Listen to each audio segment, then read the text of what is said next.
Greetings, I'm Demonac, and it's arena time. And I did actually look at the list of classes I've played recently, and apparently it's time for Paladin. Alright, she's okay, but it's hard to beat Muster for battle. It's just like a win card. Not that it necessarily makes you win, but it's good. Bluegill Warrior, actually slightly better than they used to be, because there are those things that give a bonus to a Murloc if you have one, and a Beast, and a Dragon, and stuff like. There's a little bit extra incentive, plus he's a 2-mana card that can do 2 damage to something. Could go for some kind of bubble tech, but it seems less likely. She'll win Yeti. Yeti's pretty straightforward. Twisted Worgen. I want the Twisted Worgen. Stormwind Knight is a little on the explicit. I think I'll take the Twisted Worgen out of this group, but again, I'm trying to draft fatter in the future. So I'm going to take the Tiger out of here. It's also a Beast if we get any of those weird cards. This is a crap row, other than the Yeti. So the Kodo, you may know, it is a Beast, so if I get any of those, like, those Karazhan, like, Zookeeper sort of cards, it would boost him potentially. Bomber I don't like. Crazed Alchemist is pretty flexible and cheap, though. I think previously this is definitely the card I would have taken. Should I go more expensive, though? I like the Alchemist. Because he's a 2-drop, but his ability is sometimes, not always, but often useful, like a little bit useful, sometimes tremendously useful, even in, like, excuse me. But, I'm just not a huge fan of Kodo, but I should probably take it because it is efficient if there's anything for it to kill. I'm not going to have secrets, so you're garbage. You're pretty trashy. You're, I guess, the one to take. But I say I want to draft fatter. Boulder Fist Ogre is pretty fat, but obviously we take the Murloc Knight, and this is annoying row because I would have taken any of these cards over Twisted Worgen, probably over Bluegill, definitely over her.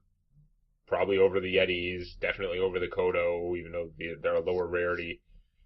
Yeah, these are like, whichever I take here, whichever one of these I take is probably the best card in my deck. But we know it's the Murloc Knight, obviously. So I don't have any weapons yet, so this would be pretty good to have. Even though I may not have any bubble stuff. But it's so hard not to take Sludge Belcher, because he's amazing. I guess I'm going to take him. I hope I get another weapon somewhere, or 2. I've got 1, 2 beasts. They're both expensive, but I have some beasts to try and trigger the Devilsaur, and he's the biggest one. Although the heal bot is for comebacks too. I'm just all bodily functions today. Corehound is more expensive, but it's bad, so I'm not taking it.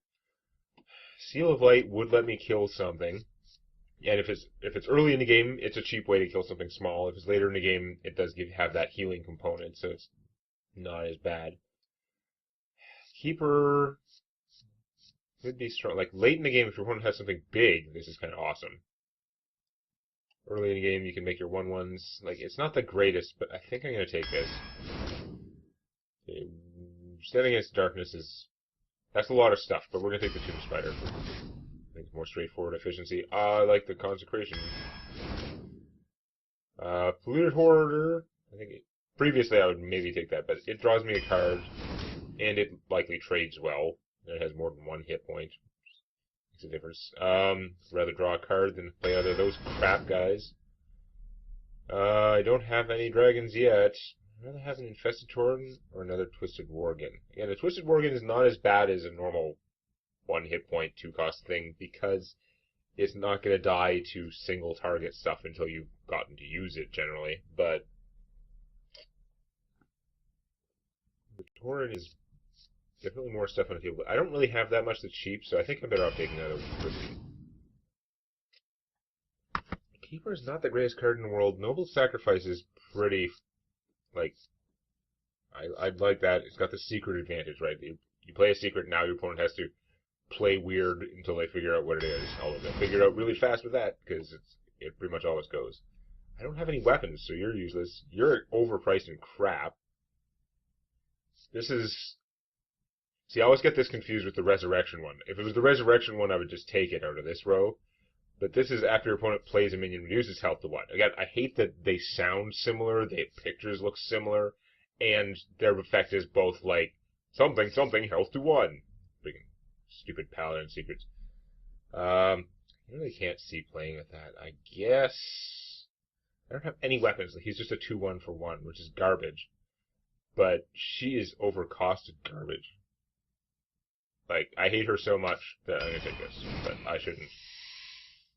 Okay, so Midnight Drake could be bigger. The Argent Lance would be a weapon.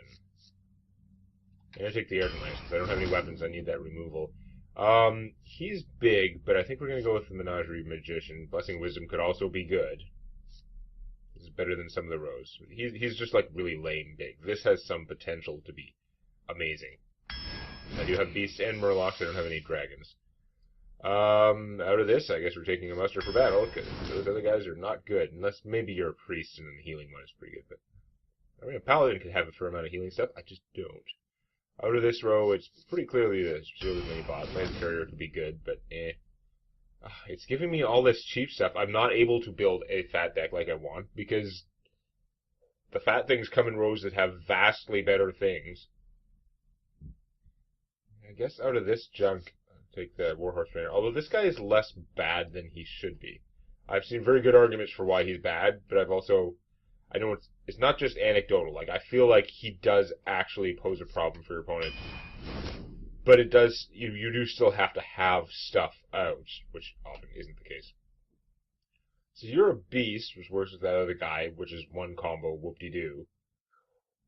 You cost 7, which is so much, and you're not tough. I think I'm better off taking the Cult Apothecary.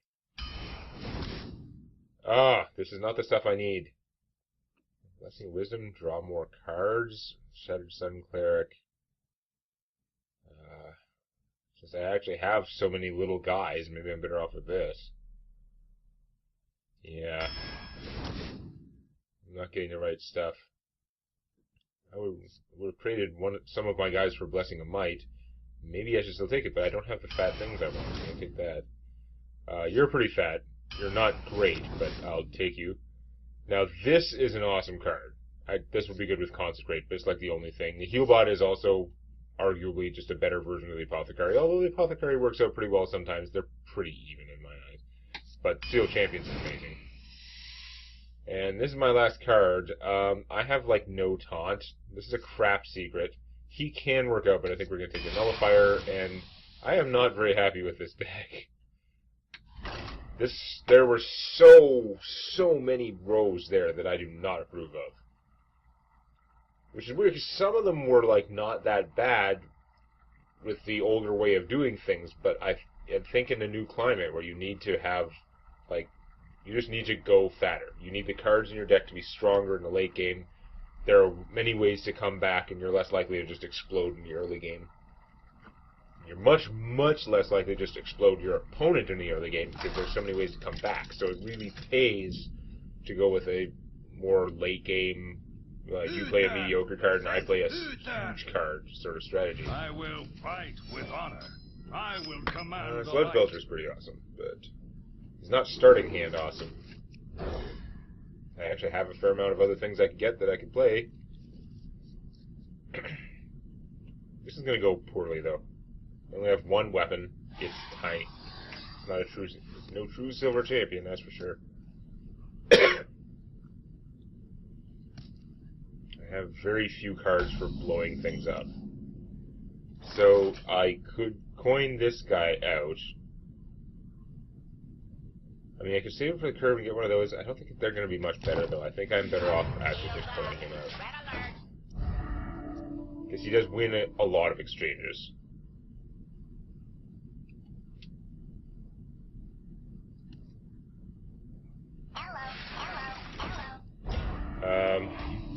Doesn't totally win that exchange, but okay. Reporting for duty. I'm not even going to attack. You can attack me, it's fine. I'll use my 1/1 to break the bubble, and then I'll kill your guy.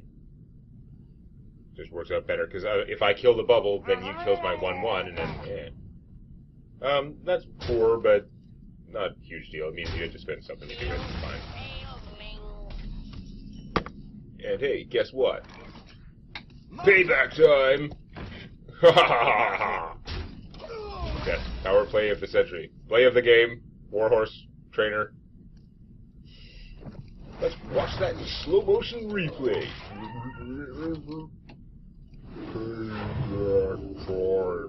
Speaking of payback, well, he had a short career as a Warhorse trainer. Oh, hey, you want to sword this one for me? Go right ahead. You will not heal as much as planned, and I'll draw a card, and that's pretty okay. That's less okay. I'm just going to come right out and say it. Oh, you are going to do that. Okay. I mean, it's the thing to do. I'm pretty sure I would do it. But of the choices I had to play, that seemed like the correct one. I could play you. Just have like a sludge off, basically. Play him and draw a card. It's not great. I could play this, do 2 damage to that guy, which is kind of meaningless. So, I guess we're going to have a taunt off.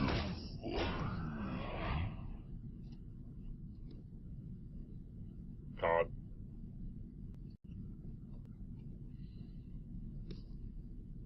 He went first, so, in this taunt off situation.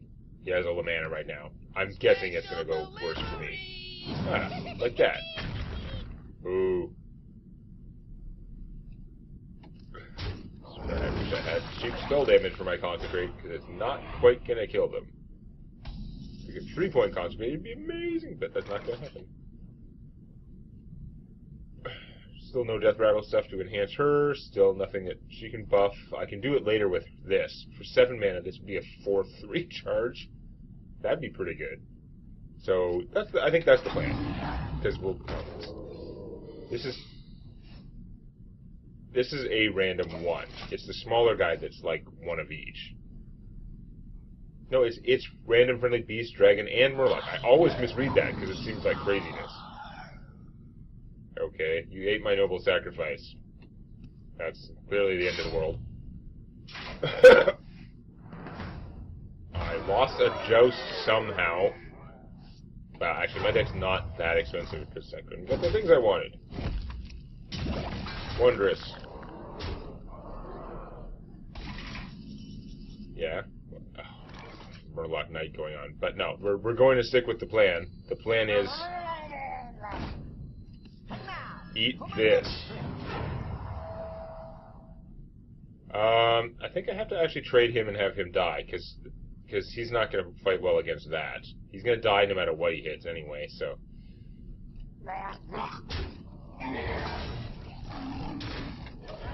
Well, bam.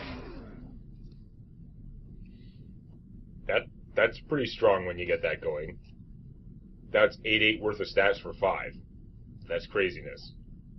The fact that it was a bluegill obviously made it easier. That's synergy. You okay? Reporting for duty. So I could play him, make a guy, get 1 free Murloc, or I could play these 2, or any 2 of those. So how does it work out if I consecrate? I have to trade my tiger to kill the 4/5, but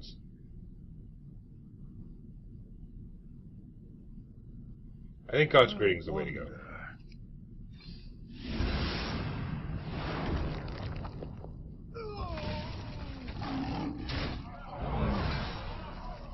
Now, do I leave the 3/1 alive and just hit for 4? I think so. And since I'm doing that, my opponent has 5 damage to kill this, so I'm better off just playing the Gnomish Inventor, who deals with the 3/1 just as well, and draws me a card. I don't know. Oh, god damn it. You cheesy bastard. Thinks it'd be a war crime. Totally inappropriate. Also, there was a patch note recently where they changed it so that Murloc shit only benefits the owner, well, the controller now. Which makes it much less stupid, because, yeah, I'm sure a lot of people loved that random bullshit of like, oh, ha ha ha, it helps your opponent. It made Murlocs way dumber in the arena than they had to be. Oh, that's good, because then with him I can kill the Murloc guy and not get hosed. Because holy crap, was I going to get hosed if that was allowed to be alive. Oh, I lose a Joust again. Awesome. Give me a minute. The same card in reverse. So that's... Ow. Given they're all weak guys, maybe I'm better off playing a taunt, because I could play this, but they could pile up and kill him. So, actually, let's just play crappy Taunt Town. I probably should have made a 1-1 instead of playing her, but eh. I probably should have made a 1-1 instead of playing her. Because when I run out of cards, I'm going to wish I had more cards. Mount up! Okay. Speaking of run out of cards, your cards are all on the table. Reporting for duty. Too bad I used my only Consecrate. I think using it was totally appropriate, but it is unfortunate that there isn't another Consecrate left in the barrel. Muster for battle. That could work well. I fill up my board pretty much, though. Alright, Murloc Champion 5. Reporting for duty. Lame. Well, we're killing you. That was a given. Did I kill the Warhorse Champion? I think I killed the Warhorse Champion. For justice. Then my weapon's gonna get replaced, but I have a full board of 1-1 idiots. Reporting for duty. I mean, yeah, idiots. So, I've got more crap guys than you have crap guys. Okay, bravo, you successfully blew up 1/4 of my card. Reporting It is annoying, because I could have killed a lot of 1-1s with that. Hi.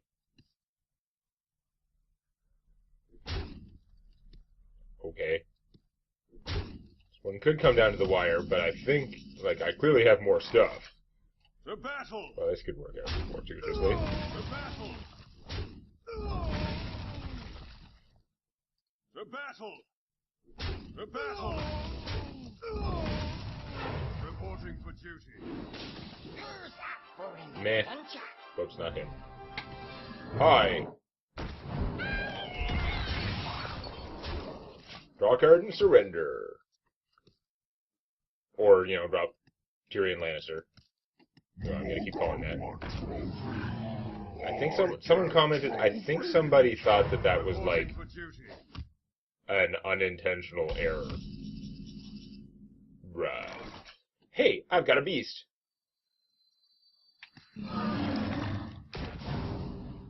3, 4, 5, 6. Yeah, 1, 2, 3, 4, 5, 6, 7, 8, 9, 10. Yeah, you're dead.